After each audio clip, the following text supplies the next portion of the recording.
The reality is we have good cancer treatment, but in general it's not great.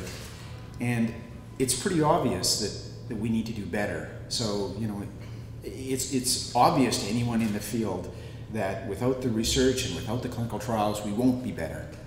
But the thrilling thing is when we have stories like what we've heard today, we've got new drugs, new radiation treatments, new surgical treatments, new ideas that are being tested here every day. So we open about 100 trials every year at the Cross Country Cancer Institute.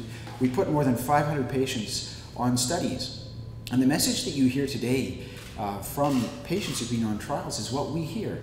You know, they'll say, you know, Dr. Mackey, I know this may not help me, but maybe it'll help somebody else. And it's a really touching moment when you realize that people are doing this not necessarily for selfish reasons.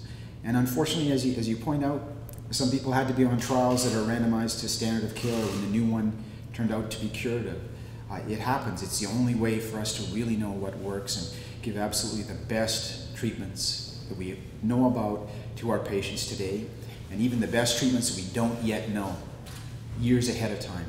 I was diagnosed with nodular melanoma in 2009. I was in my last year of nursing school at the time. And at the time of my diagnosis, there wasn't many treatment options. I was giving the option of the standard at the time, which was interferon therapy, or this clinical trial that became available.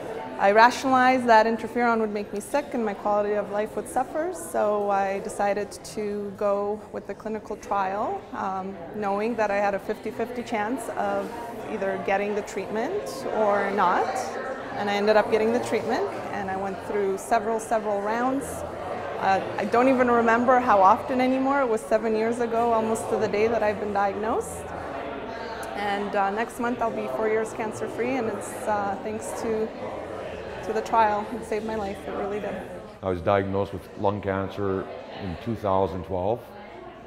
Started treatment August 1st of 2012 with the chemo regimen, and I was told with treatment I'd probably have 12 to 13 months of life expectancy, maybe a little less, maybe a little more. And they hit it right on the nose. 12.5 months later, they finished my treatment, sent me home.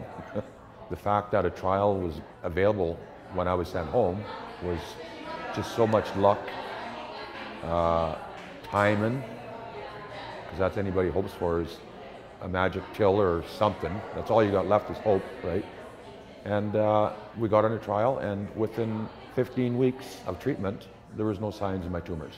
20 tumors from my chest down to my belly button. 20 tumors in there. And there's no sign of tumors. They're unmeasurable. And I feel cancer-free. I got no signs or symptoms. And that's another nice thing about this trial. It's immuno-oncology.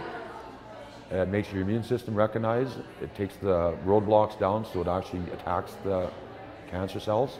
And whereas with chemo, there are side effects, unfortunately. There are probably side effects with nivolumab, Opdivo, but I didn't have any. I still don't have any. I live a full life. I just golfed 27 holes. But it's a major breakthrough, and I just hope that they're using us in a melanoma, lung cancer.